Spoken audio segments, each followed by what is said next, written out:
வணக்கம். Welcome to diabetes eye openers with doctor Indu. என் பேர் டாக்டர் இந்துமதி குபேரன். நான் மும்பையில் டயபெட்டிஸ் ஸ்பெஷலிஸ்ட்டாக ப்ராக்டிஸ் பண்ணுறேன். இன்றைக்கி நான் பேச போகிறது கர்ப்பிணிகளுக்கு ஒரு 6வது மாதமோ 7வது மாதமோ லேசாக கொஞ்சம் சுகர் ஏறும். அந்த சுகரை பற்றி தான், அதுக்கு பேர் வந்து எங்கள் லாங்குவேஜில் ஜிடிஎம், அதாவது ஜெஸ்டேஷனல் டயபெட்டிஸ் மெலிட்டஸ். இதை பற்றி தான் நான் இன்றைக்கி விவரமாக பேச போகிறேன். இந்த ஜிடிஎம்க்கு வந்து எல்லா மருத்துவர்களுமே ஒரே மாதிரி தான் வைத்தியம் பார்க்குறாங்க. நான் இது வரைக்கும் நினச்சிட்டு இருந்தேன்.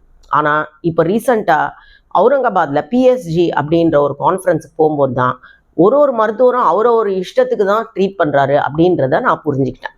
இருந்தாலும் நம்ம நாட்டில் வந்து இந்த ஜிடிஎம்கே ரொம்ப ஒரு தலைவர்னு சொல்லலாம் டாக்டர் சேஷையா அவர்கள் முன்வைத்த அந்த மருத்துவ முறைகளை பற்றி தான் இப்போ நான் டிஸ்கஸ் பண்ண போகிறேன். ஸோ மெயினாக வந்து இந்த ஜிடிஎம்ங்கிறது எல்லா பெண்களுக்கும் வராது.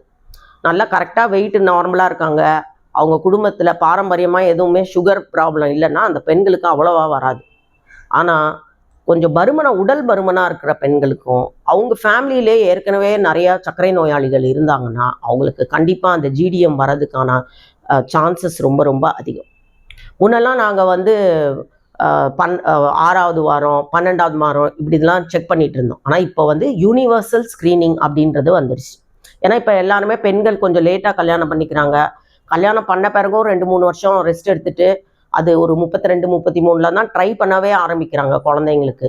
அப்போ அந்த டைமில் வந்து அவங்களுக்கு இந்த ஜிடிஎம் வர்றதுக்கு வாய்ப்புகள் மிக மிக அதிகம். அதனால் வந்து இப்போல்லாம் நாங்கள் முதல்ல அந்த பேஷண்ட் வந்து அவங்களோட கைனகாலஜிஸ்ட் கிட்ட வந்து ப்ரெசென்ட் பண்ணும்போதே கைனகாலஜிஸ்டே முதல்ல பண்ணினா அவங்களுக்கும் கைட்லைன்ஸ் இருக்குது. எங்களுக்கெல்லாம் டயபெட்டிஸ் டாக்டருங்களுக்கு கைட்லைன்ஸ் இருக்க மாதிரி கைனகாலஜிஸ்ட்டுங்களுக்கும் அவங்க கைட்லைன்ஸ் வச்சுருப்பாங்க. ஸோ உடனே அவங்க வந்து சுகரை டெஸ்ட் பண்ணிடுவாங்க.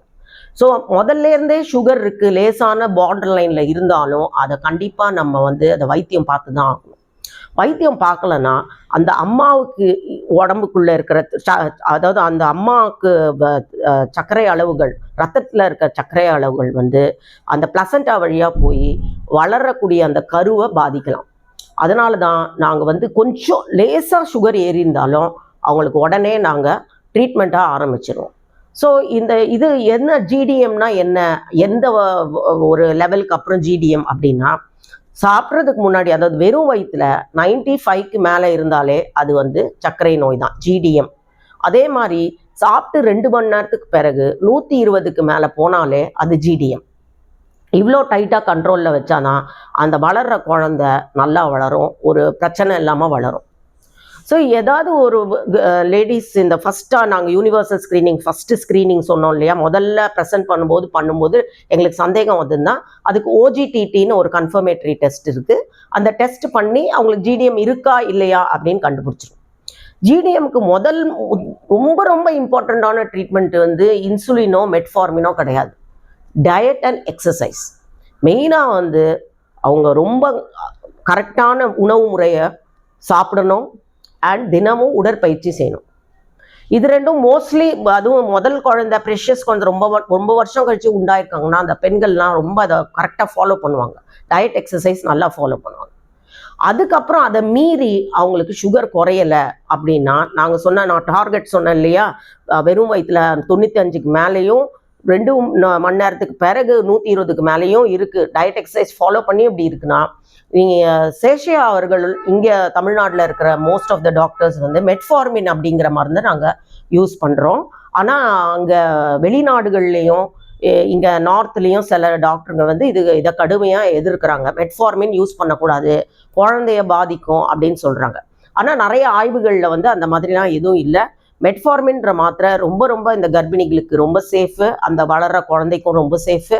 அதனால் உங்கள் மருத்துவர் வந்து உங்களுக்கு மெட்ஃபார்மின் அப்படிங்கிற மாத்திரை எழுதுறாங்க, ஜிடிஎம் இருக்குமா, உனக்கு சுகர் லேசாக இருக்குது வேணும்னா பயப்படாதீங்க, அது ஒன்றும் பிளாசண்டாவை கிராஸ் பண்ணி உங்கள் குழந்தைய பாதிக்க போகிறதில்ல.